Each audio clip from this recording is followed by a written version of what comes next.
Hello and welcome to Left Coast Live. I am your host, Dieter McBusiness, joined as always by Stat Pat, stateless patriot of the Central Valley.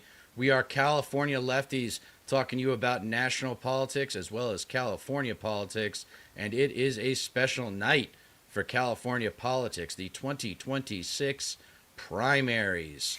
And we Yep. have a special guest with us tonight to celebrate this Yes. special occasion, the one and only Nick Secular Lefty.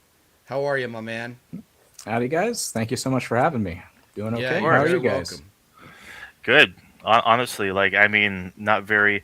I'm cautiously optimistic. I'm really hoping for the best. I do hope that if anything, Steyer advances. Um, the polls are all jumbled right now. We are reluctantly supporting Tom Steyer. We're hoping that either he and Hilton advances or him and Becerra advances. But if it comes down to I Becerra just and I'm based Hilton, on based on polls. I'm just hoping Steyer advances. hmm I've mentally prepared myself earlier today for him to lose, and It yeah, seems Steyer is For Becerra to become the next governor of California, which is going to be devastating. right. Becerra is basically the corporate dem favorite, the favorite of the big money donors and whatnot. Just an empty suit, just a blank slab, for big money to get whatever they want, and Nick, you know what's your read on this race so far, going into it as like an outside observer? so. I mean, I hear the same lefty circles that you guys do, and excuse me. But it seems Steyer is gaining he has the traction of the left wing, a good hmm portion of the liberal centrist. He has some broad appeal, but it's as you say, it's him versus Becerra. Becerra has the corporate back, the establishment backing, and and so it's a strange race with the optics, given you have the billionaire candidate being the favorites of the political base that is anti-billionaire. But hmm Mm-hmm. so it's a question, as with any politician. Okay, they have their rhetoric, but do they believe what they say? Are they actually going to pursue the policies that they're fighting for? And as I follow congressional races, it's a little clearer with the policies I want to see the legislators take. With Right. governor races, it's a little more difficult with what their policies are that they're fighting for. I know Mm-hmm. one thing in left circles with Steyer is universal health care in Yeah. California at the state level, and I Right. Single understand payer. that Yeah. um, California would be one of the best states to pursue it. They have the best economy that they could Right. probably manage that on their own. Uh, so it'd be nice to see. It'd be better to see at the national level, of course. We don't have Mm-hmm. we don't have enough people in there, but again, California, 52 seats in the House. Guys have hmm like 12% or so of the total people in the House. So a lot of hmm seats, a lot of leverage in California, and a lot of decisions that will be made by the people, not necessarily the people elected tonight, but the people moving on to their general elections. And that's a very cool thing with California is you guys have a top two primary system, and, Yeah. hmm and How do it's you something feel that I about like. that? How do you feel about that system? The top It two advance, the jungle primary. If I were to have my perfect election reform system going into a jungle primary, whether it be a top two, top four, or I would even go as far as top five. What I like about that style of primary is it actually puts all the political parties against each other. You have to actually, the voters get a chance to actually hear all the ideas on one stage at a time. And I would even go further because that would be the election process, but I would want the win condition to not to be determined through ranked choice voting. So you have a jungle primary, but with ranked choice voting, and then there becomes the question: well, how many candidates do you have running? And so like the governor's race, ridiculous 60 some odd candidates running. I Yeah. don't think. No, we should be more realistic about it. Have a cap. Is it 20 candidates, 30 candidates? Maybe it's like 30 candidates for governor, 20 candidates for that for a house seat, something like that. But the idea is then, because people will then argue closed. Shouldn't the primaries have control over their own process of who to nominate? And that I don't disagree with. So okay then. So you have a three-part process. You have like the parties determine their one or two candidates that go into the primary to represent their party, and then that way, if you have uh, like people in the Working Families Party or DSA or some other third party or independent, maybe they don't make that Democratic or Republican ticket. Okay, Right. there's still 8 other spots or however many that they can then run and actually make third parties legitimate and competitive. Right, and then add ranked choice voting to the mix, and it gets a bit more, I guess, democratic, for lack of a better term. Because yeah, I Yeah, hear I exactly what say you're just saying. I just counter with the just to simplify what you just said. Well, in my own perfect scenario, with the jungle primary system, I like that only two advance because it forces someone to have the majority Mm. when they get elected. And I think that matters when someone comes into office. If they had a majority of votes, then they're a lot more powerful than if they didn't. But leading up to that, I think it would be ranked choice voting for 5 political parties. That would be probably the way to go if we could have a perfect system. But we're a ways away from ranked choice voting on a national level. And a lot of other much higher priorities that need to be tackled first than election reform. I mean, it's necessary getting money out of politics and tackling that's important, and also, but again, just helping the needs is the most people. So Medicare for all, universal programs, even arguing for universal basic income, which you hear a couple of people say it, but not enough. Yeah, yeah, I agree. I mean, the fact alone that when I filled out my ballot last night, there was like 50, 60 something names just on the section for governor. It was absolutely insane. Like I had to go through it for a while before I finally found Tom Steyer's name. I mean, a jungle primary. I mean, it, I think if it did have to change, it should be a bit more like when you vote for the Democratic candidate for president. Um, whereas uh, someone with a plurality of the vote, they end up getting to advance. I mean, it's but just like you said, like every party should be involved. I think if there was actually, I mean, put aside campaign finance reform and the fact that you need to get over like a certain threshold of the vote to even get federal funding. I think it's like 5%. So that way, like parties like the Green Party and even the Libertarian Party become actual viable parties. But that's just a long way off right now. Definitely, and it's a shame too because there's one of my biggest frustrations that I observe through. I try not to spend too much time on social media. I like to have a life and do things, Yeah, me but too. occasionally forced to do it through research and whatever other things. But the point is, you see people in their bubbles, whether it's conservative MAGA dipshits that are in a cult, but then you have liberals as well that still aren't understanding how we got to where we are and won't address the things we Yeah, need to do to fix things. And yeah, it's frustrating just not seeing them yeah. reconcile those facts. But I mean, it makes sense for anyone that understands liberal centrist politicians. They're not in this to better lives. They're not in there for policy. It's an economic means to an end for them. It's their system that enriches them, enriches the corporations, enriches the consultants, and back and forth that money goes. And we're not going to see Medicare for all as long as a majority of Congress members continue winning that are backed by the health insurance companies. We're not going to see an end to the foreign wars as long No, as exactly.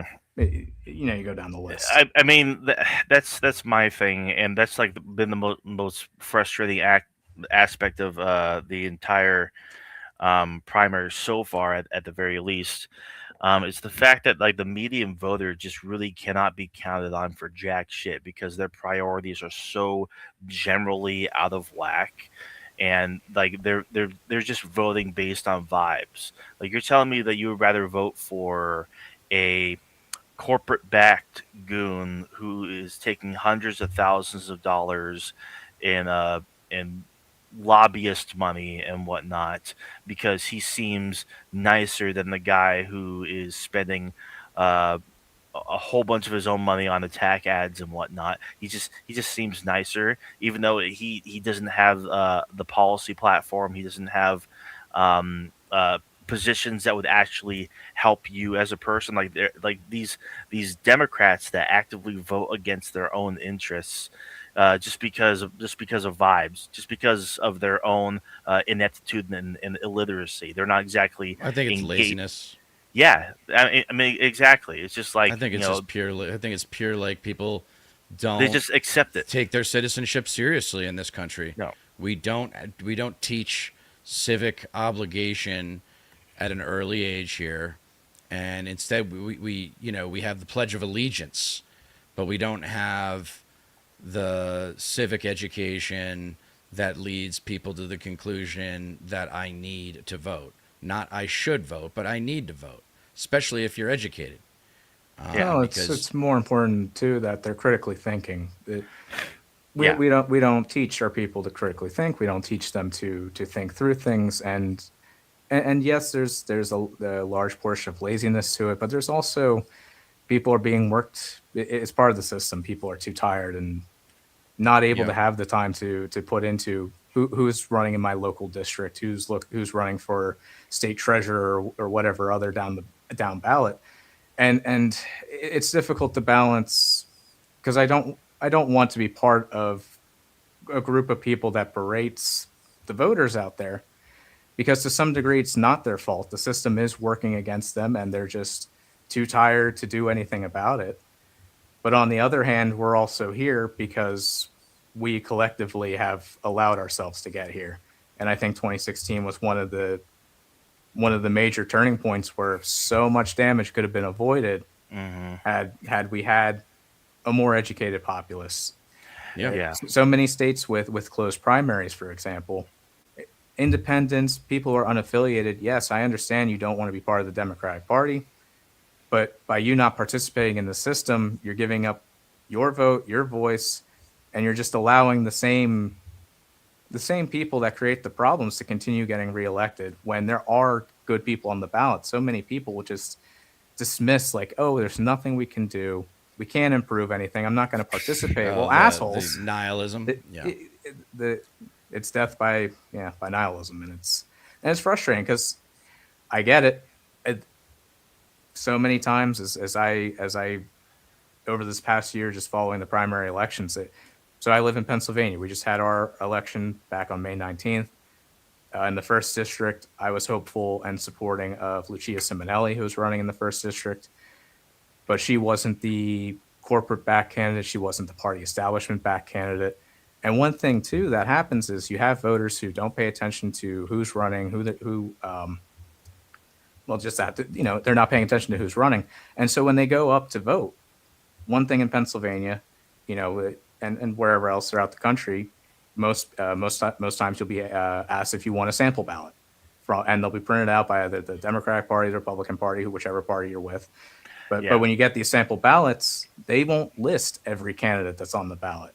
If sometimes the Democratic Party, and that's what happened in Pennsylvania's first district, I took their sample ballot and it just had their candidate on it. Lucia was not on their sample ballot, and to the average voter who's doesn't know who's running, haven't even heard Lucia's name, and well, they're handed that piece of paper and they never will. They look at that and go, well, this is what the Democratic Party is telling me to vote for. There's this other name on the ballot, but they're not approved, and they just go with what the Democratic Party tells them, and that's how Yeah. we end up in the same problem. Yeah, it's just a mindless acceptance and just nothing beyond that. And that's I think that I see that. I mean, I've been seeing that play out exactly like right now, like with this governor's race yep. in California. It's just people blindly going like, "Oh, Tio Becerra, why not? He's got experience, and apparently that matters above anything. It matters above actual policies and his history and who's giving him money.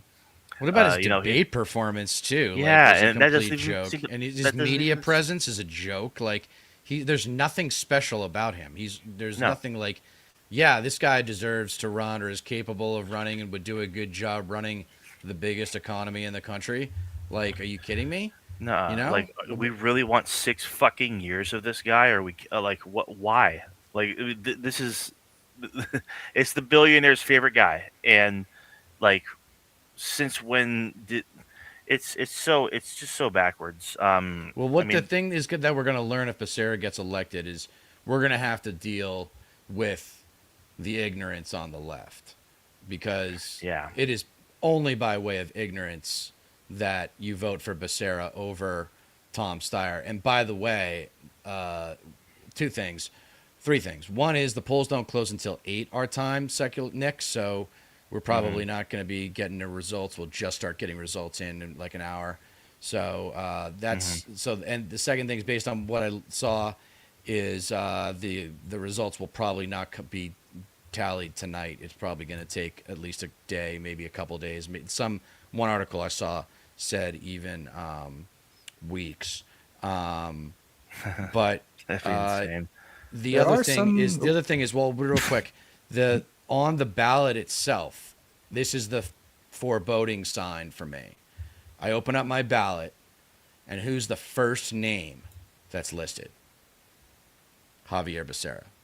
Of course, Hmm. yeah, And you yeah, have to find. I had to. It took me more than a minute to find Tom Steyer's name. How is yeah. the with so many candidates? Do you know what their process is for how they list the candidates on the ballot? If they even have It's a supposed to be process? I think it's supposed to be random, Okay. but I don't. He has his last name begins with a B, so I thought maybe it was alphabetical, but it wasn't. Yeah, There no, it was wasn't. there. It was. I, It I would was. think Yeah. alphabetical would be the fairest, just to make it Right. No, simple. But it gives the people with the A names an yeah, unfair advantage. so Right. just to do it Yeah. through a Yeah. randomizer. Yeah. I mean, it's just it's so odd that Javier Becerra's name just happened to be the very first name on the ballot, I would have regardless. to So assume it helps, and if you have Oh, eight plus people without a on the doubt. ballot. if you have six, yeah, we have 60. There's like 60 nominees for governor or something. No, I'm just saying in general. Yeah. Oh, I don't okay. know. I So don't we got know. I some. don't know what the actual statistic or if there's been a study on it, but it'd be interesting. So thank you, Latina Mafune, for joining us. We haven't gotten any results on the West Coast yet because the polls don't close for another hour. So I'm sure there will be surprises, but we don't know what they're going to be yet, obviously. And then Cat Q, thank you for joining us. Thoughts on the LA race? Okay, so I have an interesting opinion on LA. Like, because I lived there for 10 years, and I actually like LA. I defend LA. It's a great town. There's a lot of special things about it that only exist in either LA or New York, like, for example, stand up comedy and stuff like that. Theater, hmm excellent theater. Yeah. But Karen Bass is a fucking disgrace Right. and has no business continuing to serve as mayor of LA after just what happened with the fires in Malibu.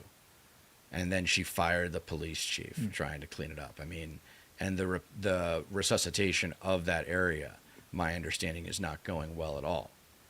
So, and not that that's the most important thing, but it was the biggest fuck up.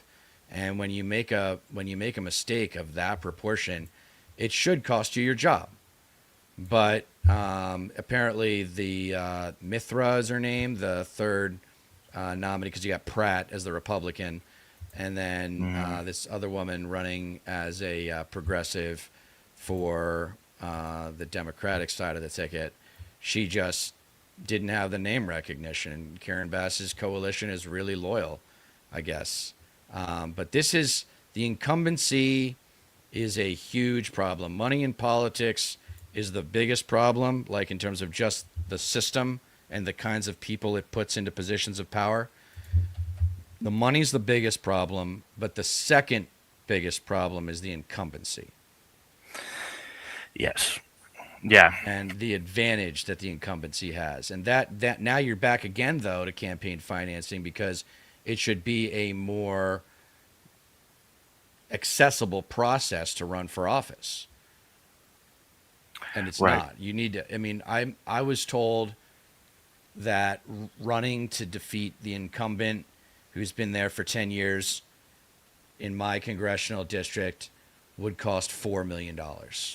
Oof. God, nuh-uh. And the one thing is, I mean, you're sure you can have some insurgency campaigns out there that they put in the work, they get a volunteer network going, they can come close, but it still takes some resources. You got to have some money to have some campaign staff, preferably Yeah. an office somewhere, and because without any of those basic foundations, you're not going to have a successful campaign. It doesn't matter how good your policy page is and how many tweets you send out. If you don't have a ground game, you don't have an infrastructure. You know, You're just a name. one tool though that I am shocked is not being used more is video. I don't know how I'm not familiar with that. What these is that? no video. Just video in Yeah, general. Okay. just like going on to their website and seeing them explain their policy positions in videos So in general, as like opposed taking to advantage written of YouTube, text. then. Yeah, but as opposed to written text, which is just not as intimate of a medium. Like it's just like you get to hear the voice, you get to see the face, you get to hear the inflection, what's really important. I mean, it's the next best thing to having a conversation with someone in a room, with them in person. It depends on the type of candidate. So great candidates will do everything you just said, but then you have the candidates then fall into one of two categories. Are they, on the best case scenario, are they just decent people that are bad at campaigning, don't know how to put themselves out there and message in a confident way? Or worst case scenario, they're not doing it on purpose because they're people vague, courting donors, not actually trying to be a public servant representing the Right. people of their district. Right. So when you see candidates with campaigns that don't have a policy message, and when you look at a lot of incumbents pages, they don't even bother. They just go off, well, I'm in Congress, I raised money for the party, continue electing me. And for the party, that's good enough. For the people, we're struggling. Nothing has changed, and for what has changed, it just keeps getting worse. Yeah. No, The real quick, we should cat cute. I want to keep rewarding her for commenting. Spencer Pratt's the ultimate douchebag, and it's funny to see him back in the media because I remember when he was on that reality show was when I was super young, and yeah, Latino Mafune, he is the reality show villain. He was one of the OG reality show villains along with Omarosa. um, but yeah, no, Spencer Pratt's a piece of shit human being, and I do think that it's annoying that like he got out front. One of the things that the other woman running for mayor of LA could have done was go on the attack more with Karen Bass, but Spencer Pratt beat her to it, you know. So anyway, yeah, Spencer Pratt. I heard the situation is thinking about running for New Jersey governor now.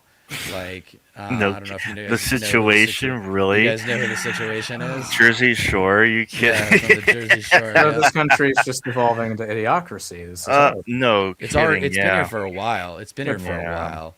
I mean, Fair we haven't invested in public schools in like 40 years or something, like before Reagan.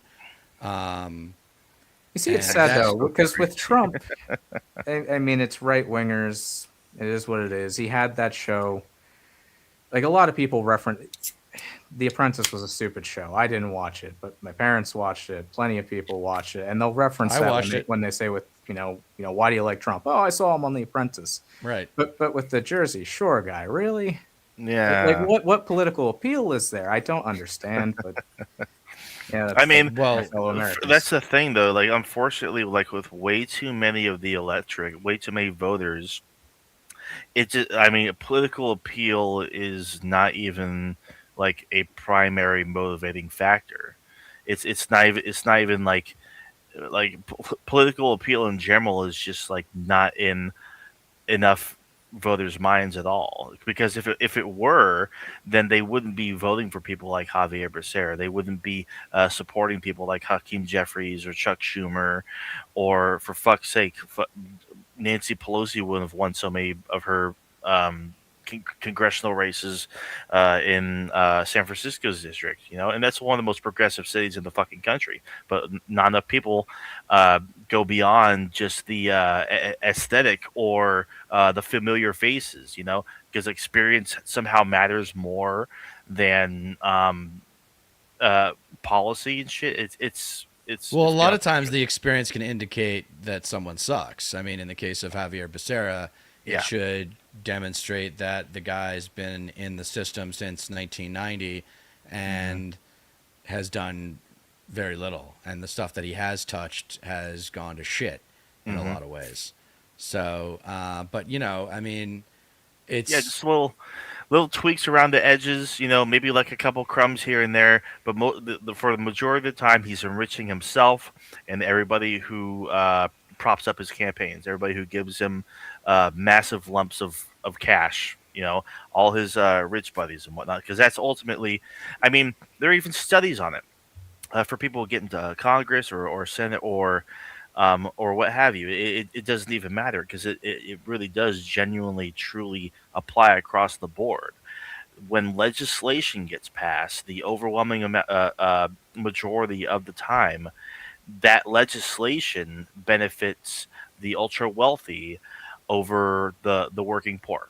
It benefits the wealthiest 1% of people uh, the majority of the time in comparison to what it does for the working class. The only time we see bipartisanship Hmm. bipartisanship for wars, for yeah. bailouts for the rich, Yep. nothing else. Yep. Yep. We Yep. Yep. we could see it for Tax cuts we and could see it for campaign finance. maybe. And I think you could flip a lot of younger rural millennials. I always like to say it just sounds good to say the rural millennial might be the key to the demographic problem that is presented before the left right now. And because if we delivered on like just healthcare, for example, we took that burden off of people's back and got the big win, and then like holy shit, I don't need to pay so much in insurance premiums anymore. Yeah. Um, then I mean that right away you'd convert voters. If you did debt relief, which I'm a big believer in, and it's not something that gets talked about really at all. I really haven't heard anybody else talk about debt relief, but it's the best way to actually redistribute wealth Yeah. is to start with debt relief. And then you can get into writing people direct checks. Everybody wants a fucking check. And, like, that's cool. I want a check too. But in terms of alleviating public pain, large, sweeping acts of debt relief is the best way to get the monkey off of people's back, whether it be medical debt, student loan debt, or the biggest one, consumer credit card debt. Yeah. And that especially is going to become a lot more important as this administration carries on what it's doing economically and the big beautiful bill um, starts doing more and more damage as more time goes on with it uh, in place. Well, you see a lot of data, lots of the statistics right now. More and more people are going into debt just to buy groceries, Yes. and gas prices are still going to go up. The Strait of Hormuz is still closed. We're going to like by July, we're going to see reserves of oil and gas emptied. And it like if the Strait of Hormuz remains closed, because that's 20% of the world's oil and gas supply right there. There's no replacing that. So that just means that there's just 20% less gas and oil around the world, and the countries more uh, I guess in closer proximity to that region are obviously going to be hit the hardest. But we're going to see, unless something changes like immediately, $7 or $8 gas in California. I firmly believe that. Like, there's like no question about it at this point, And it's a and terrible that's downward spiral because gas goes up, everything else goes up, exactly. and we don't And have the administration that really, well, gives a as fuck. Trump said himself, Yeah. He's not concerned with the Americans' affordability issues right now. Exactly. He doesn't think about it at all. He says, and it's just going to get like it's been lingering in the back of my mind, and like it's like I don't even know if it's even if it's even possible to consider it as sensationalist or hyperbole, but it's going to get really fucking bad really fucking soon. Not a lot of people are really aware of it. Because the entire economy is just one gigantic casino right now. Everybody's gambling. I mean, for like, look at the insider trading that's going on right now, and they're literally like Ridiculous. pumping and dumping on the war right now. Oh, like, oh, we got a deal. Oh, there's no deal after all. Oh, look, the strait's open again. Oh, it's actually not. Meanwhile, a small handful of people are winning $1 million bets off of like that market manipulation, and it's been pervasive since the war started. And All right, so I was wondering if he was crazy. going to make it. We have another special guest tonight. Please welcome Gavin from the Vanguard. No What's up, my man? kidding. Oh, awesome. What's up, What's guys? up, How's it Gavin? going? Hello. Howdy, Hey, howdy. what's up? Stateless. There has Yeah. never been more star power on my YouTube channel than there is right now. That's crazy. I was not. Dieter, you didn't tell me about this at all. This is quite a surprise. Yeah, well, I didn't know if he was going to make it, but so Gavin, just to give you an update, the polls don't close until 8, and I did, so that's like less than an hour from now, and the results might take days, if not weeks, to actually compile. So we're not going to be Yeah. getting any results. Like by the time you do your show tomorrow, there might not even be results. Damn. Yeah. Well, that's why Zach and I didn't go live tonight. Originally, we were planning on doing a live stream tonight to look at the results as they came in. We were going to have you on, Dieter, to give some California perspective. But yeah, we decided not to go live because we didn't want to be up all night. But either way, and I'm probably not even going to be able to stick around on this stream until the polls close, to be honest. I'm pretty No, don't worry tired. Had about a it. long day. But yeah, super excited to be here. Really appreciate you guys' show. Really loved your video, Dieter, about the California primary. And ultimately, I'm really interested in who you guys predict wins this thing, or at least which two candidates make it into the runoff. So the biggest thing, I the biggest sign that makes me depressed, I was telling the guys before you got on, was I open up my ballot, right? And the easiest name to see, first one in the upper left corner right there, Javier Becerra. And then I looked for Tom Steyer's name. Took me more than a minute to find Tom Steyer's name because it wasn't alphabetical. It was Damn. random. Oh, fuck. Random. And the fact that like there's literally like 50 or 60 different candidates running for governor, so you had a whole slew of fucking names to go through before you can actually find Tom Steyer's name. That's So, crazy. Also, sorry, my microphone wasn't originally plugged in. It probably sounded like absolute shit when I first started No, talking. it was fine. Yeah. Okay. I mean, Well, I got my actual mic going now. But that is crazy about the 50 candidates on the ballot running for governor. That makes it even more embarrassing, frankly, that Butch Ware Ware. wasn't able to actually get on the fucking ballot. I'm like, all these rando people How? in there, and you're like being like. And he had a supposed to be team, the- dude. He had a Yeah. team working for him. He had a whole team. I was still couldn't get I enough was not swing signatures? that. Yeah, no, that's so fucking embarrassing. It's pissed me off so much seeing some of these left-wing virtue signalers Oh, be yeah. like, "Oh, you got to vote." Sorry if any of you guys are Butch Ware fans. I'm not sure about you, Nick, or Not really. Stateless Patriot, but I mean, obviously, I appreciate the Green Party when they try to push the Overton window to the left and stuff. But I just think this guy's such a fucking joker. It's so obvious that he's an unserious candidate.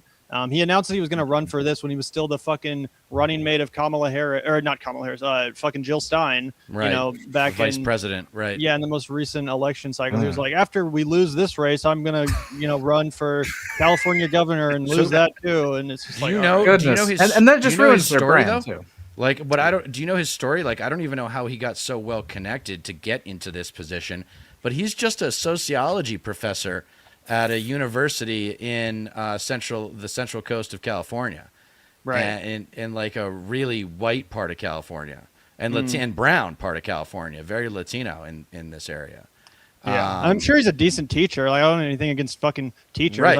I wish more normal people ran for office and stuff. But he just seems like a fucking grifter. He seems like the way he's just constantly attacked left wingers. Like I remember when he was shitting all over Mehdi Hassan and like calling Mehdi a rat and like calling him a all this kind of saying he was like. Well, that doesn't make no genocide. sense if you're going to call yourself a left winger and you're attacking Mehdi Hassan. The Yeah, fuck Matt, do you would think you you're do doing? Yeah, That's like stupid. come on. Yeah. Yeah, it's ridiculous. Or like these quote unquote lefties who are attacking like actual democratic socialists just because they use I guess language that's more in line with like the establishment. They're more soft language, but their position is literally the exact same as these leftists and whatnot. It's like, oh, you're not saying this exact same thing as I am about Israel or whatever. Therefore, you can't be trusted. You're a fucking traitor. You might as well be a fucking Republican. Just ridiculous shit. People with I no can't take it nuance. Yeah, absolutely not. Like Yeah. nuance Well, is not in their I vocabulary mean, at all.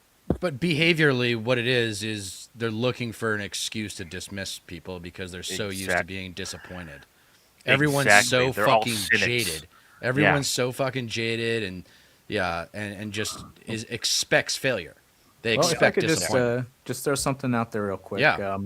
Because with today's elections, it's more than just California. New Jersey voted Jersey, today, right. a few other states. But I want to just throw out New Jersey because their results are in. And Adam, is it Adam, right?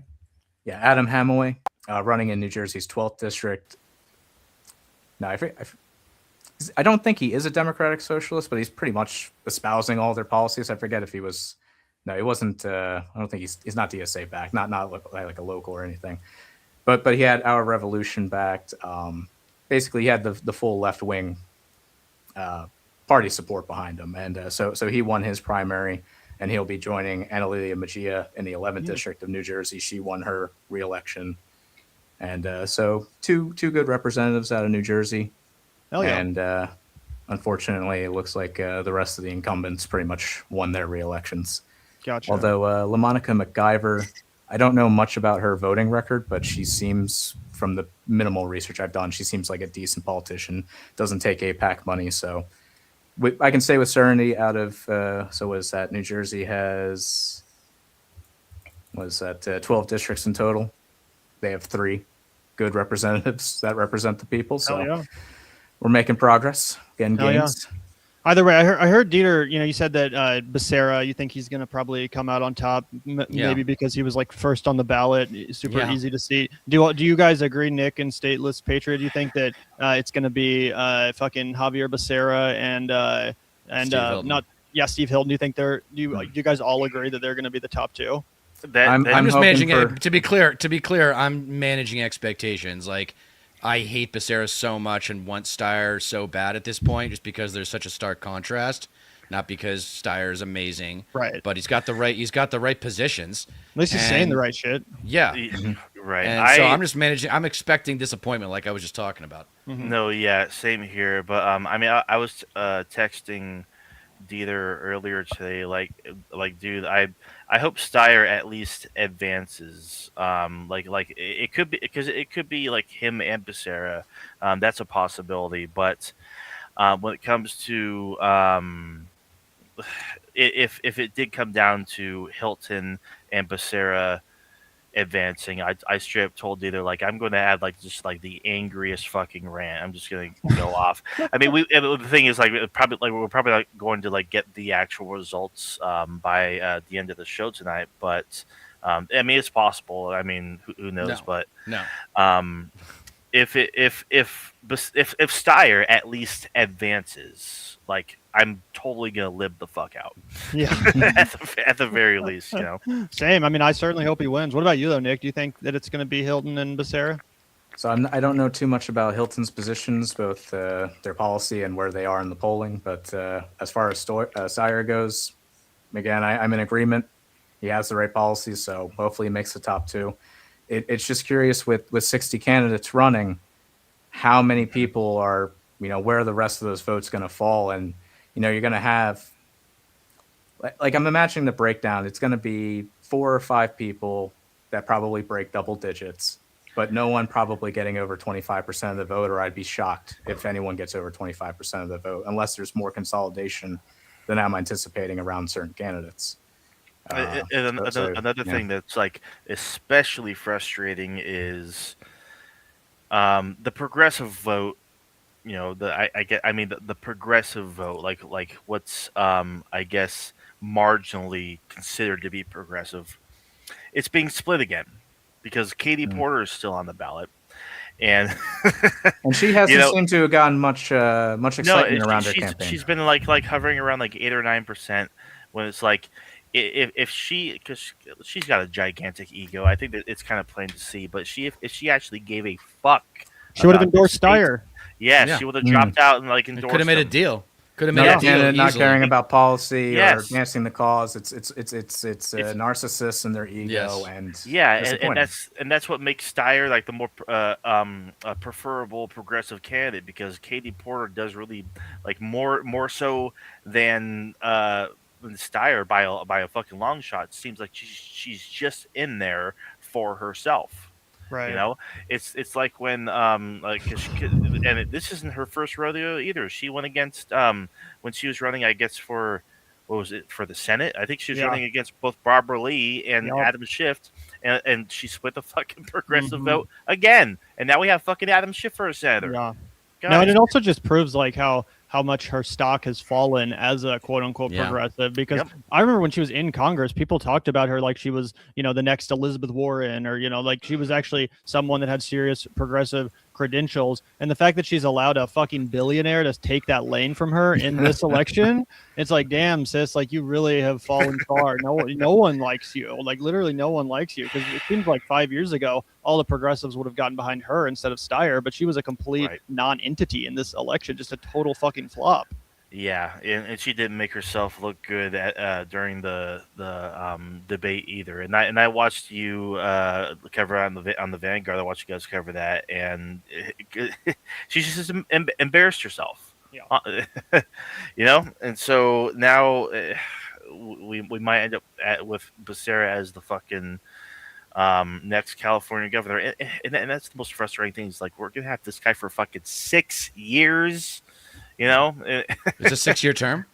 I think No. governor is 6 years. No, Isn't it's it? back to back. No, it's back to back 4-year terms. You can't run for a third. I'm pretty sure. Really? Yeah, because Newsom was elected 8 years ago when I was in Lake Tahoe teaching skiing. Yeah. Does California have any recall mechanisms if they don't like their governor after? Oh, you're right. Yeah, certain they did that. actions? That's how Schwarzenegger became governor. Okay, that's Didn't they try to do that to Newsom too when he had to beat Larry Elder? There was a vote for that. Yeah. Yeah, They wasn't tried that to what that recall was? him. Yeah.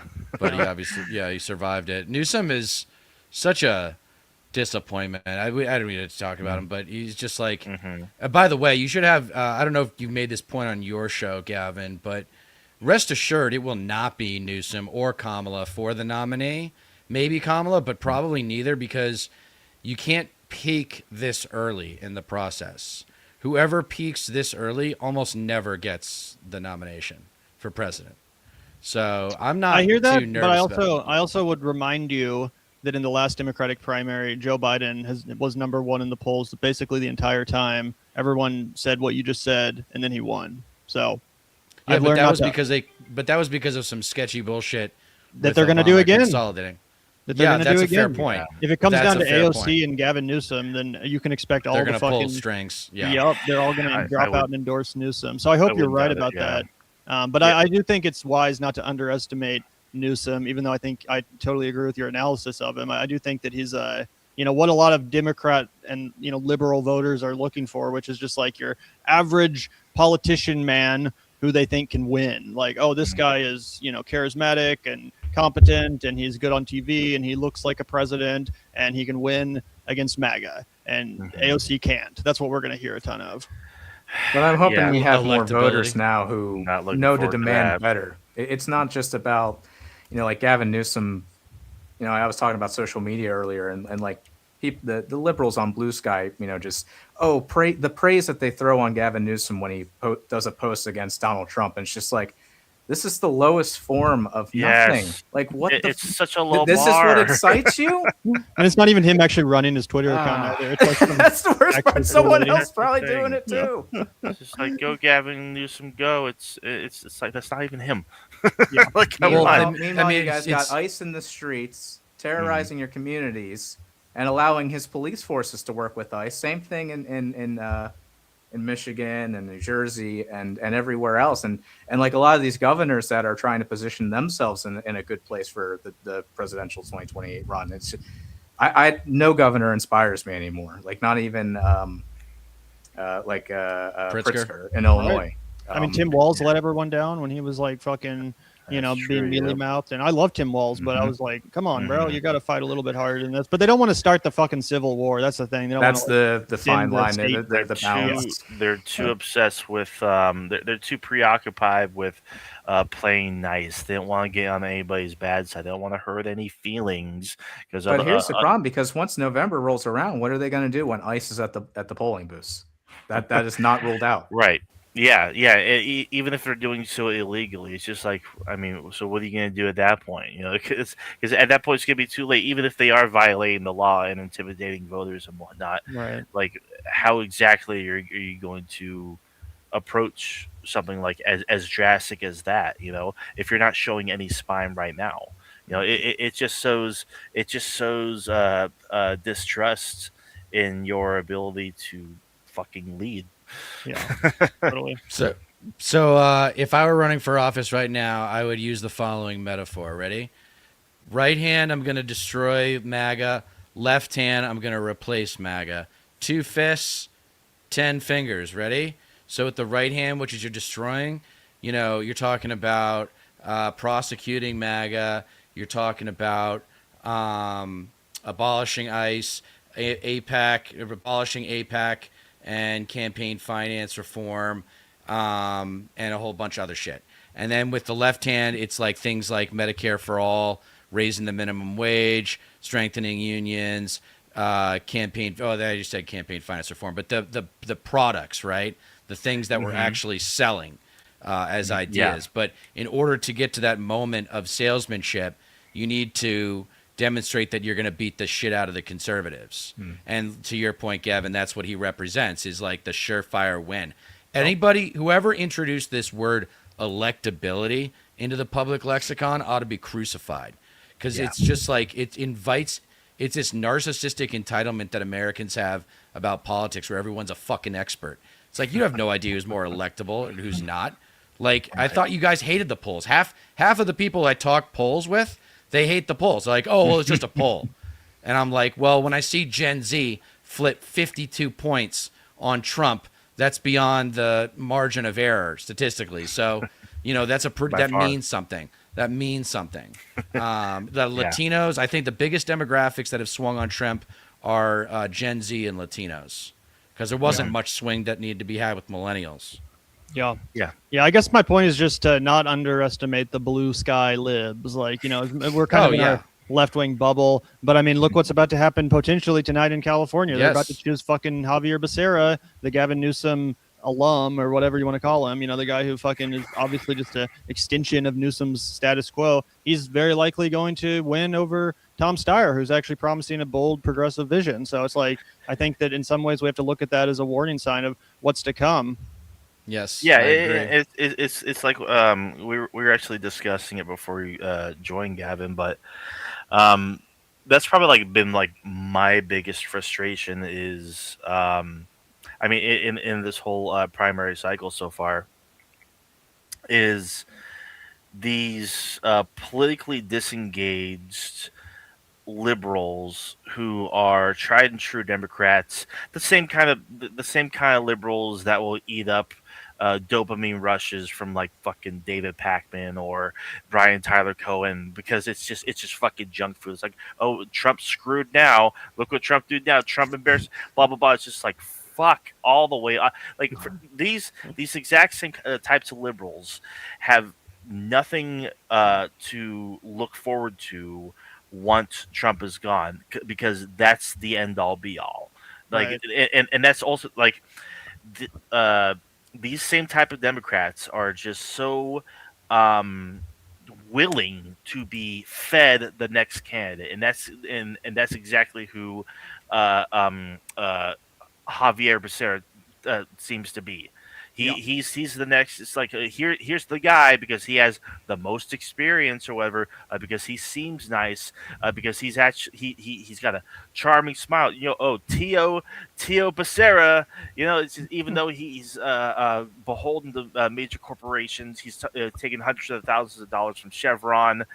He's buddy with PG&E. He flip flops on single payer healthcare. He it's clearly demonstrated that he's going to just deliver for corporations at the expense of the working class, and yet he still gets your vote. Like, you're voting against your own interests based on vibes, not on policy, not on campaign positions, but because the guy who's attacking him is just a little too mean.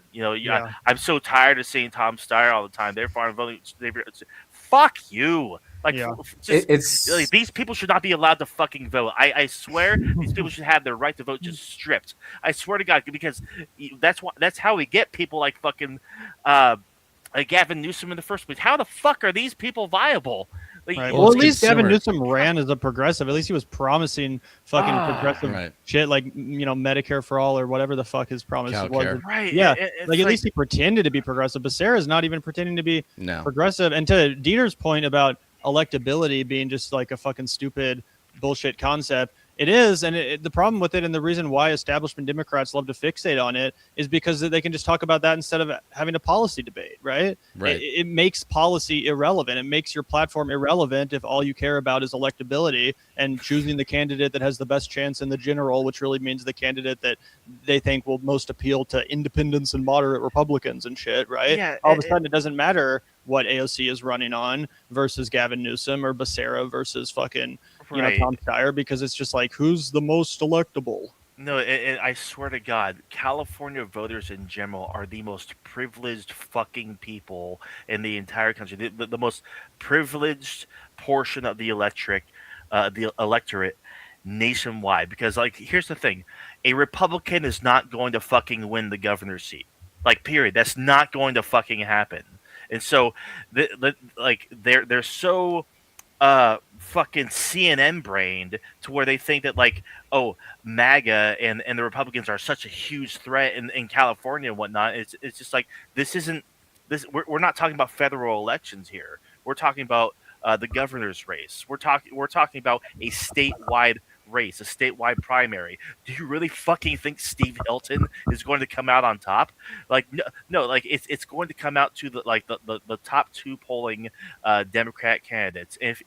If you truly think that Becerra is like the path forward for the fucking state, like, I just don't have any respect for you whatsoever. Like, I don't give a fuck if Steyer is a billionaire. I don't give a fuck if he is too mean in his attacks and whatnot. Maybe Becerra shouldn't be like a corrupt fucking prick. Yeah. He He's should taking be, money he from the shouldn't be an billionaires. yeah, he should. Yeah, exactly. He shouldn't be an empty vessel, just a blank slate to be put on a leash by the biggest corporations in the state and whatnot. Yeah. Like, I do have my I mean, we all do. We have our like our reluctance and hesitation when it comes to Steyer, because we're principled against billionaire, like the existence of billionaires in general. But like, I try to convey to some of these just people who don't get it. It's like, oh, if you're a progressive, aren't you supposed to be against billionaires? Maybe some people change their minds. Maybe people are like, well, I was wrong about these things. I'm going to work my entire life to undo them. And like, there's a history of that. There's evidence of that Tom Steyer has been working to undo his past. Yeah, I mean, he made his billions on shitty things, but at the very least, he worked to undo them. Beyond that, it comes down to your policies. It comes down to who you are fighting for. And Becerra is just in it for himself. Like, I have not heard a single thing from Becerra that indicates like, oh, he's fighting for me. He's going to make my life better. Yeah, but but he's not. if you spent more than 15 minutes contrasting Steyer and Becerra, then you spent the average amount of time, probably more than the average amount of time that most voters spend thinking about who they're going to vote for governor. That's exactly it, dude. It's so frustrating. It just makes all this feel so. Uh, what's the word I'm looking for? Worthless, fucking stupid. I guess for lack of Yeah. a better term, like I also have another Disheartening. question for you guys. disheartening is a good one. Yeah. Go I'm, ahead, I'm Gavin. interested in your opinion on this one because I was genuinely like just flummoxed. I was completely, I could not make heads or tails of why Becerra was doing as well as he has done in this primary. Like I was just like, he seems like the most rizzless, fucking lame, uninteresting candidate of the whole lot. Like I think Katie Porter and Matt Mahan are more interesting, likable candidates in some I ways. agree with that. Yeah. Right. And I was just like, I kept asking, like, what is going on? Like, what is it about this guy? And then someone in our chat was like, it really basically comes down to the fact that he's a Latino guy, and Yes. California has a lot of Latino That was voters, another Yes. thing. and they've never had a 40%. Latina governor. That- So do you really yes. think it's that simple? Yes. It is. I think it really it really fucking It sucks to is. say, but it's Yeah. true. Why can't Tom Steyer be a Mexican? Fuck. Yeah, exactly. Hey, man, he's half a wasp. He's half Jew, half wasp. That's a mean combination, man. That's Yeah, a winning no, of combination. Yeah, I mean, ultimately, it does come down to that. That's why I made the Tio Becerra remark earlier, because it really does come down to the fact that he's Latino, and we have a gigantic Latino population in California, and I think that's played into his appeal more than anything, which is just fucking goddamn unfortunate, because it really does come down to the fallacy of identity politics, like more than anything, But I mean, I don't know. I haven't heard Becerra say that he's going to prosecute ICE or anything like that. Tom Steyer has, though. Yeah. Whatever. Also, Becerra was like the Health and Human Services. Health and under Human Biden? Services. For Biden, yeah. Do you And think he that'll be a fucked up big a bunch. issue in the general if it's him and Hilton? I agree with what Stateless Patriot was saying, which is that there's no way the Republican actually wins. But do you think that it seems like that's kind of fertile ground for Hilton to attack Becerra, given how unpopular some of the, closing the restaurants and like the various COVID restrictions were in California? It just seems like kind of stupid to nominate a guy who you can directly tie those policies to in California, which was hit super hard by the pandemic. Do you think that that's going to become an issue? I mean, that's definitely going to be a talking point by Hilton's team and whatnot when it comes to the campaign during the general. But to the extent that it makes enough of a difference to where it reduces Becerra's chances of winning, not really. Because ultimately, when the general election results come in for the governor's race, if it does come down to Becerra and Hilton, I still think Becerra is going to win with like maybe 56-58% of the vote, Yeah. something like that. I agree, because I mean, all the other Dems are going to have to endorse him at that point. Like, No, of course. they all promised to endorse the Democrat on the debate stage. So Yeah, like because it's going to come down to those two if those two advance after these primaries, and like ultimately, Becerra, the Democratic candidate will take the majority of the vote in California for damn sure. It's I sad, feel man. that. It's sad Yeah. that our racial issues have been politicized in this way. They can't help but be they can't help but be politicized in some level, on some way. But the fact that they have been actively used to promote people who are simply going to do the bidding of the special interests that fund the party, Yeah. that's disgraceful. That's basically like the leftist version, the lefty version of the right using religion. The right uses religion, the left uses race, and that's fucked up. Yeah. I couldn't agree more. yeah, and I mean, it's not like I understand the perspective of like Latino voters wanting representation and government. Like, I don't think there's anything wrong with that. I totally understand people's desire for representation, but yeah, it is unfortunate that this Becerra guy just seems to be such a corporate stooge. And again, it's like, yeah, Tom Steyer is a billionaire, but who's funding Becerra, the billionaire? Right. So Right. If it were close, if they were ideologically similar and they both backed single payer healthcare and shit like that, then the identity politics point wouldn't be as valid. But when I'm seeing if Becerra pulls this off and becomes, I mean, you got, so if, you know Chuck Rocha is, right, Gavin? Oh yeah. So he does a show with Mike Madrid called The Latino Vote that you should check out. I've been watching it because, you know, I want to know that, I want to understand the Latino vote as best as I can. But Chuck Rocha, who's from Texas, and Mike Madrid is based in Sacramento, like Chuck Rocha talks a lot about policy and stuff and issues that are specific to Latino communities in various parts of the country. Mike Madrid, when he was talking about this governor's race, literally all he was talking about is that if Becerra wins, then Latinos will be in charge of both houses of the state legislature and the governor's mansion. And that's literally the only point he made. And the only criticism he had of Steyer was that he was a billionaire.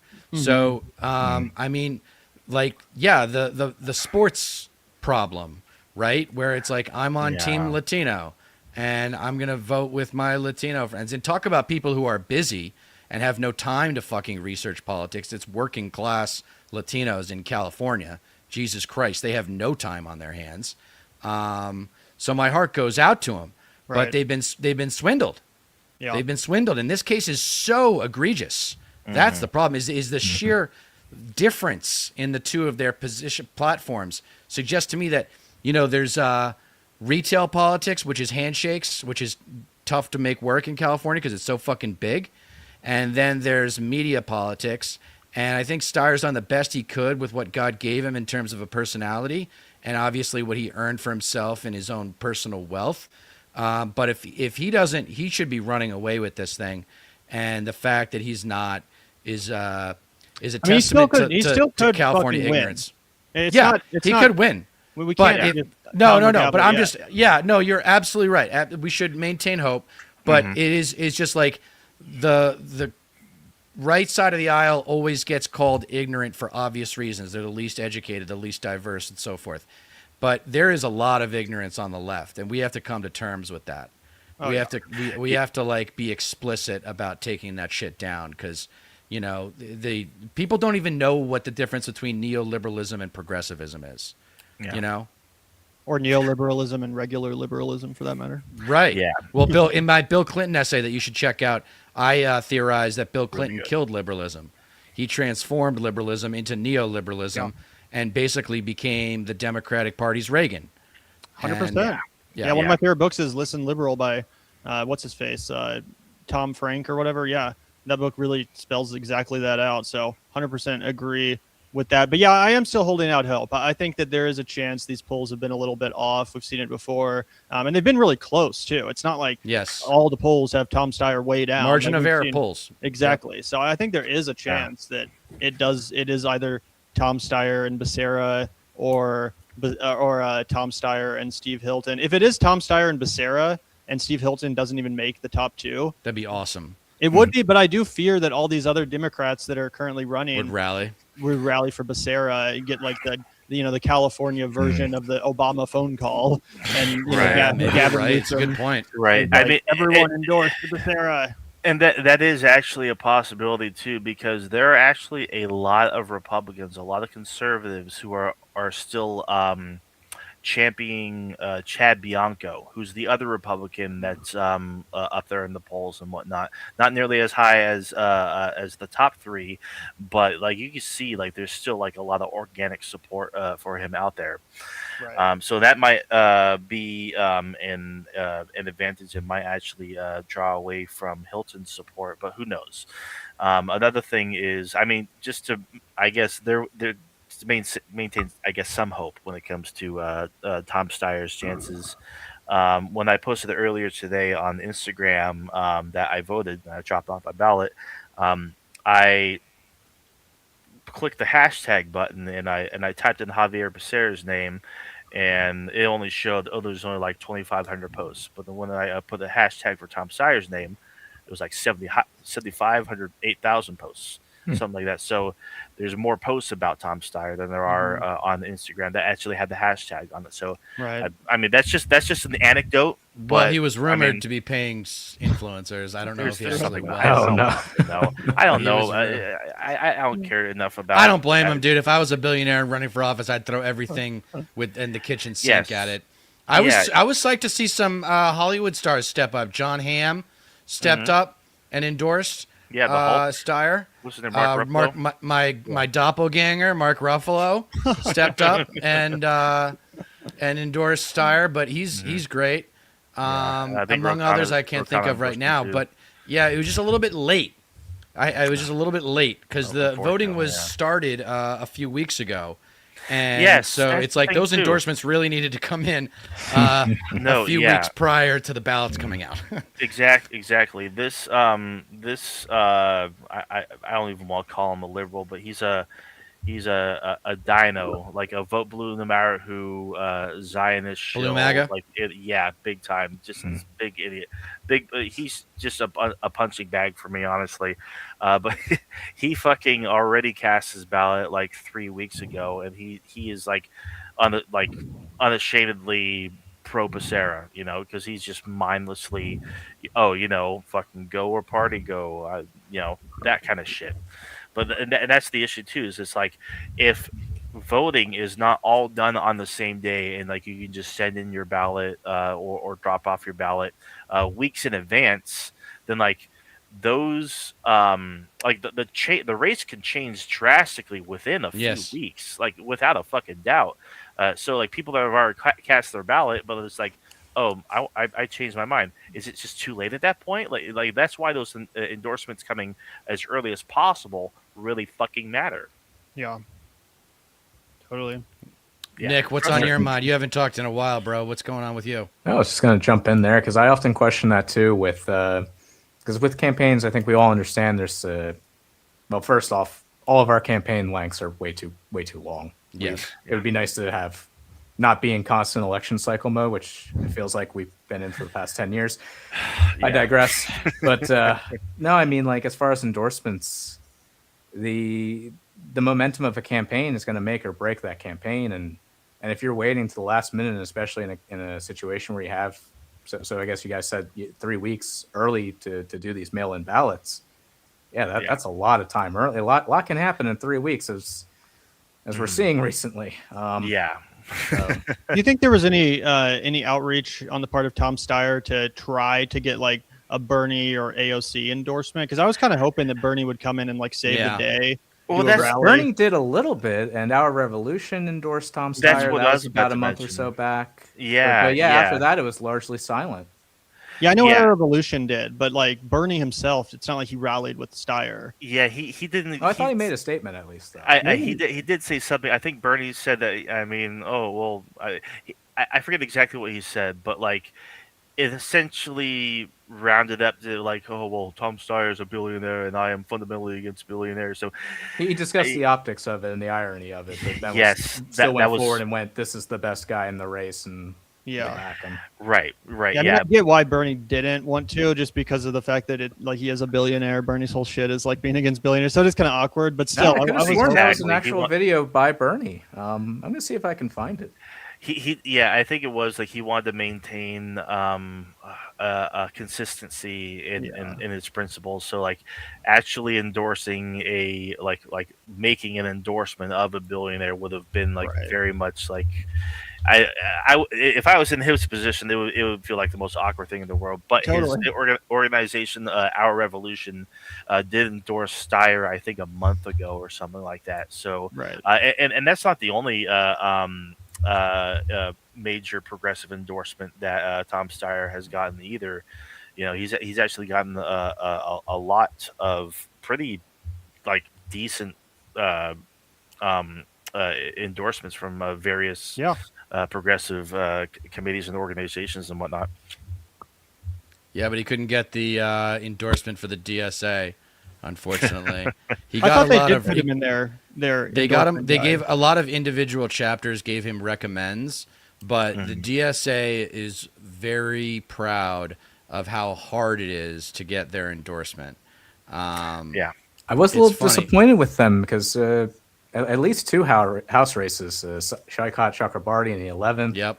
Would have been nice to see him get a DSA endorsement. And No idea why he didn't. Yeah. By the way, speaking of he's the Shoikai- main one in California. I'm thinking Speaking of somewhere else. Shoikai, we got some wild tea spilled by Kyle Kalinske on the Vanguard today. I don't know if any of you guys saw that, but he was didn't get a we chance. were chatting with him about the AOC not endorsing Shoikai, and Very, Kyle actually very annoying. revealed that back in the Justice Democrats era, it was actually Shoikai who was one of the people who led the charge to get Cenk Uygur kicked out of Justice Democrats. Really? Oh, that's fascinating. Yeah, which I did not. I was like not, I didn't even think about that. But apparently, yeah. Now was it Shoikai- because did he just know that Jank was going to make a right-wing grifter turn later in life?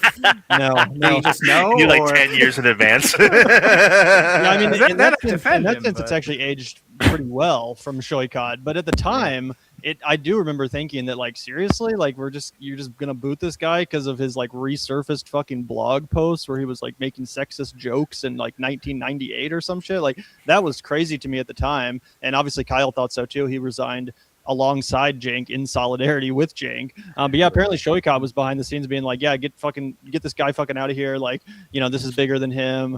We shouldn't be associated with this, which is wild. I didn't think Shoikai was that kind of guy, like super into the whole, like, oh, these old tweets or old blog posts. So I thought that was pretty crazy. So Now yeah, if I could there jump must in. be like bad blood like lingering from that, or like there's just like not enough good vibes there between him and and AOC, for example. So like, Yeah. no wonder. And apparently, according to Kyle, at least, AOC did not care about Jank's post. Like, she was not one of these people that was trying to get him ousted for that. She was just like, Right, He didn't really because have a position. she kind of owes Kyle and Cenk her career, sort of, because he was a Justice Democrat. Mhm. You know, a lot of people kind of forget that. yep, I know. And something I want to ask to all you guys here. It's because we talk about the left, how it's divided, we eat ourselves, etc. Like, how are we going to have a unified base to actually take on the Democratic Party, actually have a Tea Party, when we're constantly doing the circular firing squad? And like, because Shoikat, was part of Brand New Congress, built up that organization. Justice Democrats worked to get so many of the squad into office, AOC, Ilhan Omar, etc. And that's what we need to defeat this Democratic Party, is an actual coalition of organizations. So Justice Democrats, Our Revolution, Working Families Parties, the DSA. There should be more communication and solidarity among these groups, because you go down the list per policies, there's very little disagreement, if any, but yet so often we're seeing infighting or dual or conflicting endorsements. Two progressives or more running in the same race. You got one that's splitting the Working vote, Families yeah. Party, the other's Our Revolution, and then the centrist incumbent will win. And, I mean, what the that fuck really are we doing is here? the $1 billion question for the past century. Really has been, why can't the left just get along? Why can't we just be unified in solidarity? Excuse me, unified in solidarity behind one another, because we are like generally 95% in agreement with everything. Like take away like interference from like intelligence agencies or governments of the past, or bad actors or moneyed interests, what have you. It's just hard to get like leftists in general to be like 100% in sync on everything. It's just all purity testing. It's all one upping one another. It's that really is the $1 billion question. Why can't we get along? It's just like, I think it's if you Not, can not figure even it get out, along, then- just at least put aside the petty bullshit to advance Oh, I leftist know. causes. But Yes. I'm asking Well, I- for too much, clearly. because opportunism gets in the way as well. That's another big factor too. I think it has to do with. Well, Gavin, you go ahead. You answer first if you have thoughts on this. I mean, yeah. I mean, in a sense, I think it's something that separates us from the cult-like mentality of the Republican Party. So, in a sense, I kind of appreciate the fact that we're willing to scrap and fight and have these like intense debates, which usually are, for the most part, around substantive issues. Like, I mean, sometimes, yeah, it gets lost in the identity politics or whatever the fuck shit. But it is often the case that, I mean, even with the Tom Steyer thing, like most hardcore left wingers that oppose him, it is based on the substance of his status as a billionaire. It's not just like, oh, he's a white man or something. So, I do think that there is often a lot of substance to these debates, and I appreciate that about the left. Again, we're not just a cult, but yeah, I do agree. It is unfortunate. It holds the left back, and that's actually one of the reasons why I feel like some people on the left are underrating AOC. And I don't know, Dieter might disagree with me here. You have a slightly different take here, but I actually do think that one of her powers is the ability, when all is like, when the dust settles, to kind of unite some of these groups we're talking about. Like, I think she will have the DSA on her side. I think she will have the Working Families Party on her side. I think she will get the Our Revolution endorsement. I think she'll get the Bernie endorsement, right? Like, despite how much online nitpicking goes on, I do think she's done a pretty good job of like marshaling the left wing organizing space behind her, and she just got the DSA endorsement with like almost unanimous. The people national level or the local New York. I think it was the local New York DSA. Okay. Yeah, because she was censured. Yep, she briefly had some issues with them, but she got him back on her side by Well, promising to not vote for the fucking stupid Iron Dome again. And then they basically unanimously agreed to endorse and support her. So again, not that I think she's perfect or anything, but I do think that at her best, and when she's, if she runs, she could represent like Bernie and Elizabeth Warren together, like coming together into one. Sure. Force. Not only that, not only basically everything you just said, but also her ability to play nice with the party, because ultimately, if she does want to go anywhere, right, and just get anywhere, she has to be in the good graces of the establishment. That's what I'm saying. That's why I have a slight disagreement there. Well, the thing is, it's like, if you're obviously going to piss off a lot of lefties by doing so, but that's just kind of just the nature of the Democratic Party, unfortunately. But what has she gained from the establishment by playing nice? That's my only.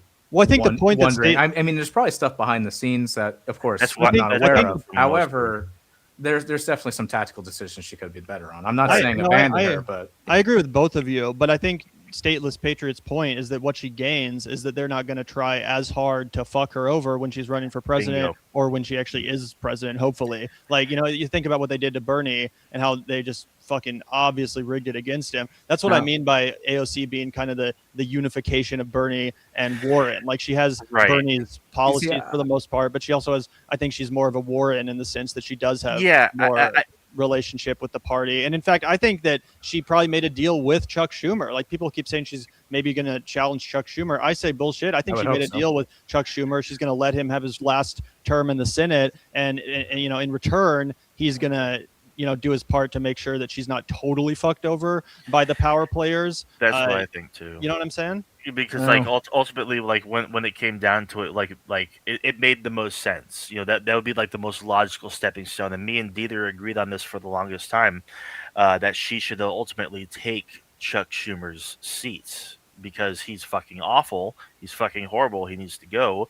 And that's just like a stepping stone for her to eventually make her way up to the presidency. But I think that she can do that even if she loses say she runs in this election, she's still the obvious favorite to win that Senate seat in 6 more years. Like, she'll just be a congresswoman for 3 more terms and then take out Chuck Schumer. And even if she did take out Chuck Schumer in this upcoming election, it's not like she would become the leader of the Democrats in the Senate. They would just find some Hakeem Jeffries kind of guy to replace Schumer, and then AOC would just be another senator. So it's not like she would become the leader. No, exactly, yeah. But the thing is, recently, me and Dieter have kind of come to this conclusion. I think I'm still in the process of convincing him, but I fully believe that AOC is going to run for president in 2028 at this point. She is, like, bro. I think that there's no doubt at this point. She is. And like, comparing, between her and Bernie, and the establishment's reaction to both of them. Obviously, Bernie has had a gigantic long career, but he was always very much unashamedly socialist, independent. Yes, and independent. That's another thing too. He was never an actual. Well, he was he was a Democrat. He wasn't a Democrat for the longest time. He was an actual independent, and that's kind of that was one of the factors that turned off the establishment to him so hard. But on top of that, it was the fact that he dared run against Hillary Clinton Mhm. in 2016, Right. and that's what got him a lot of the fuller Ire. ire of the Totally. Democratic establishment. Whereas with AOC, we have seen her entire career from the beginning. Like she was just elected into Congress 8 years ago, so we've seen her go from just a rookie and just make her way up, getting the good graces of everybody. And we've seen her make her mistakes. We've seen her evolve over time, refine her craft. Because for a while, she wasn't exactly the most toned and precise, and I guess talented, for lack of a better term. But lately, it just seems like she is a lot more refined, and I think that's going to play into her to her advantage come the general election for 2028 if she decides to run. She also has the progressive lane all to herself. Like, Exactly. I wish Yes. that wasn't the case, but it really is kind of the case that from her perspective, you're looking at this field and the only progressive competition you have is fucking Ro Khanna, who most people don't even know who that is. Like, obviously, Right, you're going to want to take that. And I don't think he's going to run if she's going to run. Like I think he is going. I actually know that he's going to run. I have Really? I've heard that, yeah, from people that I trust that like it's happening. Ro Khanna is running for president no matter what. But Oh, well, I don't sure. think he would take AOC out as far as the progressive option goes. Yeah, like because when it comes down to it, like you said, because just like what's happening right now, we don't want the same mistakes to be happening again. We don't want the progressive vote to split again. It's the Right. same thing happened with in 2020 between Elizabeth Warren and Bernie Sanders, and the same thing's happening right now with Katie Porter and Tom Steyer, and same happened before in the California Senate race recently, where Adam Schiff ended up winning because Porter split the vote between her and Barbara Lee. This same shit can't be happening. Can't Here's keep my happening. only pushback to that is that I think that again, Ro Khanna is he's not big enough to be a threat to AOC like Warren was to Bernie. I would agree with that. And I think that he can serve as a progressive attack dog who's willing to say some of the stuff that AOC won't want to. Like, for Sure. example, he recently said that if you voted for the Lincoln Riley Act, that's disqualifying. You can't call yourself a progressive Okay. or a Democrat if you made that vote. Obviously, taking a shot at a guy like John Ossoff. I don't know if AOC would have the balls to say that, right? I think she likes to be polite with her colleagues, but Ro Khanna doesn't give a fuck. So again, I don't think he's a serious threat to AOC, but I do like the fact that there will be one more progressive on that debate stage who's who's not afraid to get the knife out and just totally attack some of the competition in a way that AOC might not. Playing the role of attack dog actually sounds like a very, very genius move on his end. That actually sounds very, very interesting. And not to mention, he will, like, if he's willing to say things that AOC won't, he's still going to be, when it comes to the debate stage and just the race in general, he's going to keep on pulling that Overton window back to the left. Whereas the Democrats have been way too far to the right recently, which is a big reason why Kamala lost. Yeah. Also, shout out to you, let me Eric. try- Thanks for the nice comment. I also saw a few Oh, other yeah. people like Yeah. BCat OG in chat. Shout out to all you Vanguardians. Pinkerbell, what's up? Oh yeah. Let yeah. me weigh in. Let me weigh on a. The issue is Kana is to the right of AOC. I don't know about that. I don't know about it. On either. what? I don't know, maybe That's- yeah. like, I mean, I don't know what their positions really differ on.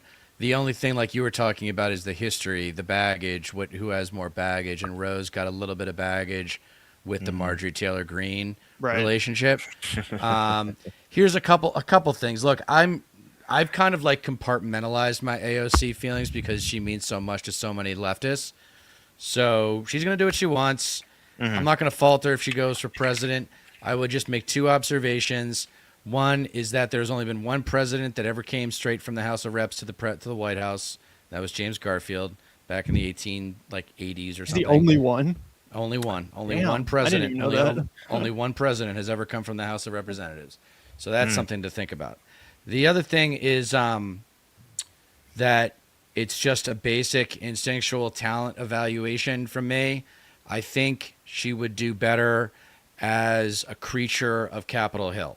She's already got a ton of experience. She has grown, as we have all acknowledged. She has grown tremendously. And I think I would rather see her focus like a laser beam on Capitol Hill for the next however many cycles she wants to be a senator for, and never run for president and be like the progressive Chuck Schumer, Nancy in this. Yeah, it'd be Chuck Schumer if she did the Senate, but like be there for a while and actually be like at the head, be something of a policy wonk maybe. So then who would you say with should run domestic for policy. president if you don't ever like? I don't think AOC is perfect, but I do think it's fair to say that like out of the options, she has the most name recognition, star Sure. power, fundraising ability to get a crowd hyped up. Like she does have a lot of that. Like I just don't see anyone else. Do you have another name in mind of someone you think could like fill that space? Not to the extent that we would all like. I mean, she has there's and actually she falls short a little bit on the shit talking, kind of like what you guys were saying. Is she leads with kindness a little bit too much, and isn't ready to kind of smack somebody across the face and make a point and say no, this actually sucks or this was stupid. But that's the Obama syndrome where you're worried more about getting people to like you as opposed to getting people to respect you. Working backwards from the available like chess pieces, yeah, I understand why you're on AOC, and she probably is the best one. I like Ro Khanna, like on that for the same reasons in terms of positioning. I think he's older, he's more experienced, so there's that difference. He's also but a then- congressman though, so that Yeah, violates exactly. the So that applies exactly. He's the same challenge is in front of him as well. This was this was the back and forth for a while, and like me and Dieter even talked over the phone about this, like just like the pros and cons in general about it, because like if AOC was to just stay in the House or go for the Senate, it's like what other like big name progressive who is actually like a tried and true progressive, and we can actually count on them to be a progressive Would run that year. would run for president. Like and we just One couldn't think name of I could anybody. throw out there, but again, I don't know how much general support she would have, is Nina Turner, state senator Well, actually, from Ohio. to be honest, I've heard that she also is planning on running for president. So No there's shit. there's She might have a supporter bombshell out of me for you then. guys. I haven't even said Okay. that, but I won't say who my source is, but I do have someone who told me that knows Nina Turner that told me that Nina Turner wants to run for president. Which I Fantastic. like Nina Turner, but it does seem like a total suicide mission. If A little bit of a reach. If AOC is Little bit of there, reach, then yeah, she's like- not going to have the name recognition that AOC has, Yeah. and again, that No, one's taken by yeah. her. and she lost two congressional races in a row, so it's like oof. No, yeah. with exactly. AOC, my biggest the biggest thing with her, I just wanted to throw out there before Sure. moving on from AOC. It's just what disappoints me most is her failure to recognize how she got into Congress, overthrowing number 3 Democratic Joe Crowley, like number 3 fundraiser in line for Nancy Pelosi, Speaker of the House. Mm-hmm. He was defeated in the primary by Nancy Pelosi. Now he still ran on the Working Families Party ticket and only got like, I don't know, less than 20% of the vote. AOC got 75% of the vote in the general election in 2018. And to overcome an incumbent like that, at least in modern history, I don't know if we have another example that's comparable to it. But what frustrates me is that she seems to have forgotten her origin and how she got into Congress, and needs to. I understand wanting to play nice and that balance there, but at the same time, if you're going to be taking the role that Bernie Sanders has handed you as the leader of the progressive movement, you got to show some leadership skills. You got to act on leadership and start saying, no, we're not going to allow the same Democratic establishment to keep winning re-election. We're going I to agree with challenge that. Hakeem Jeffries in the 8th district. We're going to challenge up and down the ballot on every district. I That's totally actually a great point, because like she wouldn't have gotten to where she was today if she didn't challenge that exact establishment. I couldn't agree more with you. Yeah, no, I wish she acted more like that. Don't get me wrong. AOC is not like my perfect, manifestation of progressive politics or whatever. I just think that out of the options, she's the most viable. But yeah, no, I mean, we've been making that complaint about AOC basically. It's all ever about since- tactics. Ever The politics since there, she was it's elected. tactics. Exactly. It really is striking a balance, because like I mean, people are going to dislike you for one thing or another. That's just part of being a politician. Being like talented enough to strike that balance, it can go a long way. Look no further than Zoran Mamdani. That guy Totally. continues to impress me day after day. It's just like, why can't every single motherfucking politician be exactly like this guy? And why can't he run for He's a president? rarity. Yeah, like just run for president, right? Like that thing that he did recently, because of the New York Knicks playoffs and whatnot, where he had just had a bunch of kids around so he can sign an executive order, basically abolishing bedtime. That was the cutest thing I've ever seen. Like that's so wholesome. Why can't more politicians be like that? This is, Yeah, no, that's he's just like one Because thing. they're not He is- creative. Because creative people yes. don't end up in politics. I mean, Exactly. creative people end up doing like theater, film, and other shit, and they don't want to deal with conflict. And he's actually like, I mean, his mother's a cinematographer, so that's where he gets his creativity from. Right. not just cinematographer, a director. Oh. I thought she was just a cinematographer. No. No, she directed Mississippi Masala. She's made several really highly regarded films. Yeah, I didn't know she was a full-on director. I thought she was Yep. just a cinematographer. That's cool. Nope. That makes it even better. So she knows story even better. Yup. Yeah, and so that's why he comes up with things like Municipal Grin and like the videos that he's making. And it's something that I've been calling on people to do more of. And I don't know if you guys pay attention to these congressional campaigns, but I am shocked, Gavin, I was saying this before you got here, I think, that more candidates don't make the use of video.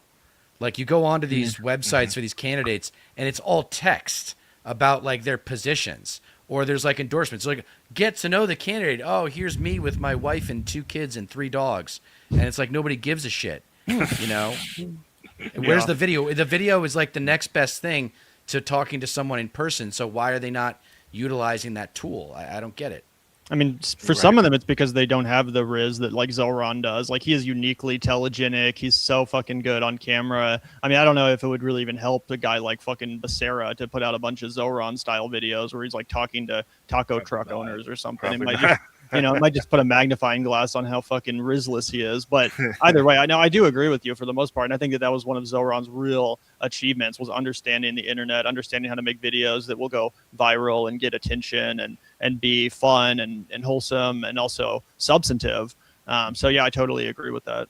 And that's what good candidates are replicating. Abdullah Sayad in Michigan. Yeah. He's kind of having a good balance where Totally. he's out on the streets talking with his community, but also a great social media campaign. And in the modern era, you need to have both. You can't just do one or the other. I mean, look, if you're an establishment back candidate, then yeah, you can hide and you can buy your way into most elections still, but that's hopefully what we can change. Yep. Yeah, and folks, they're not just like they're not heavily coached. God damn it. Do and- I keep going in and out? No, No. like I You're did okay notice for that me. you were turning off your mic here. And No, there, it keeps disconnecting on me intermittently. That's all. It's just driving me a little Oh, nuts. I was wondering about that. All right, but so yeah, polls closed, by the way. oh yeah, let's check it out. Like fuck it, let's get into it. Well, there's nothing to Trump report. already I won. mean, It was so overwhelming. Yeah, I was that gonna he's already say. been declared the winner. Oh, no. Steve Hilton is in first place. Ooh. I was just going to say, so what happens if it's, someone who's in like 40th place? Do we think they're going to win? Anyone coming out of nowhere? Any of the Where? dark Are we horses? Are we going to get Barack D. Obama Shah? That was an actual name of some candidate that was running for governor. Yeah. I That's I on saw the him on the ballot? thing. Let's Yeah, hear it. on the ballot. I guess so. Yeah, Yeah, dude. Living Like a for fake God name. and Like- country Living for to God and mod. country was another one too. I think. Yep, they're an independent though. Oh, they might have a shot. Who knows? The American people do love their independence. So I want to be sensitive to Gavin's time because he's on. Well, both of you guys' time because you're on the East and Central time zones. But we can wind down soon. There's nothing to report in terms of results here in California, and there probably won't be for another hour or two. So we don't need to hang around and bullshit, act as if we're going to get results tonight because we're not going to. But this has been a great conversation. I think I'm glad we got a chance to talk about AOC, Gavin, because you and Zach have been pulling me towards her, and I'm down for her to take a crack at it. I mean, let's fucking go. Let's take a swing at the White House in 2 years. It's also something I'm not I'm trying actively not to think about is 2028 because 2026 is still taking up so much real estate in my head, and I want to stay focused on that. And like, so much shit is going to happen between now and 2028. Like, so much shit has already happened in, Trump's first 18 months or whatever it's been, 15 months. I mean, who knows if we have a society a year from now at this fucking rate? No kidding. I'd like to be more positive, but sorry. No, I hear you. Yeah. And I probably am gonna have to get out of here, guys. I'm, like I said, pretty tired, but it was great to chat. And Of course. thanks for having me on, man. Yeah. All right, Kevin, good to see you, buddy. We're talking. Yeah, thanks for coming in, dude. Appreciate it. Take it easy. Yeah, you guys. All right, sweet. Surprise. Yeah, that was a nice little surprise, right? Yeah, I thought you'd be. Well, he wasn't necessarily going to come on. He didn't know if he was going to come on or not. So I just sent him the link, and I was like, "Hey, man, if you can make it, great." So it worked out really well. But yeah, I'm down to wrap it up. I mean, we're not going to get results tonight, but why don't you? Do you guys have any other topics you want to cover, or do you just kind of want to do final thoughts? I just got a quick few things I could throw out there. Yeah, if you're absolutely. Of course. Yeah. So I mean, some Fire other away. races that are out there. Montana Yep. doesn't look like any. None of the House districts were called, but again, those are both going to be difficult races to flip. No, of course. And Montana. at least the ones that I was looking at for the House, none of them are leading. So probably not looking good there. And for the Senate race, it hasn't been called yet. Half of the votes are in. I was supporting a candidate in Montana for the U.S. Senate by the name of Michael Blackwolf. Great progressive policy. Was hoping he would get there, but right now he's only got 12% of the vote in, so that's not looking too likely. Iowa had a Senate race between two people, Josh Turek and Zach Walz, both kind of liberal types. Josh Turek won his primary, 62% to 37 for Zach Walz with 86.5 points, 86.5 votes in, percent of votes in. Jeez, getting too tired as well. But yeah, so yeah, the biggest win tonight was in New Jersey with Adam Hamaway, hands down. He was a Justice Democrat, our revolution back. So happy to see that win, and when those California results come in, hopefully there's some results coming in now. Oh, that I'll share with you guys here. It's only 4%, 6.2% in, and Steve Hilton is in the lead, followed by Javier Becerra and Tom Steyer. I don't know where these votes are coming from. The double Republican. Republican. This is where they're coming from. Okay. This is Tech Valley. This is Tech Valley right here. So no surprise there. This is the San Jose area. Yeah, but and then it looks like El Dorado. Tom Steyer's going to get a big bump from Northern California. He should get a big bump as Northern California fills in. Right. Yeah. All right. Hopefully, yeah. Yeah, hopefully, man. I'll keep my eye on that as the night progresses. Well, thank you, Nick, for joining us tonight, man. I really appreciate it. Yes. And thank you for having me. That was a great show. I'm glad you got to hang with Gav. Have you ever met him before? Have you worked together with him? No. I haven't been out long in the circuit, but I've watched a good amount of the Vanguard. As much as I mean, there's a lot of good channels out there, and not enough time, especially when I know, right? There's not enough time to watch all the project. good stuff, and then you got to watch because you got to watch the enemies too. You got to watch the conservative stuff every now and then. You got to watch the neoliberal stuff every now and then, so you have something to respond to. So, but yeah, the Vanguard guys do a great job covering, especially all of the bullshit for TYT, because there you go with an institution that has just completely left the progressive left values. Like it seems to have abandoned them. Past few years have been disappointing. Yeah, that whole rightward trajectory is going to be the just the an home, effort to home get base views, of the left, but, just to get an audience. Yeah. It was all just audience driven. It wasn't driven by ideology or practical politics or anything. So anyway, it's those guys do good work. It's always good to get it on a collab with them. But Nick, we'll have you back soon, and we really appreciate you joining us. And Stapat, any final thoughts? That's pretty much it. Fingers crossed for Steyer. Fingers crossed Here's for hoping. Steyer. And for all of those of you who have heard me say it 1,000 times, I'll say it again tonight. You don't get change in America by asking nicely. So stop You're not asking young. nicely. See you guys.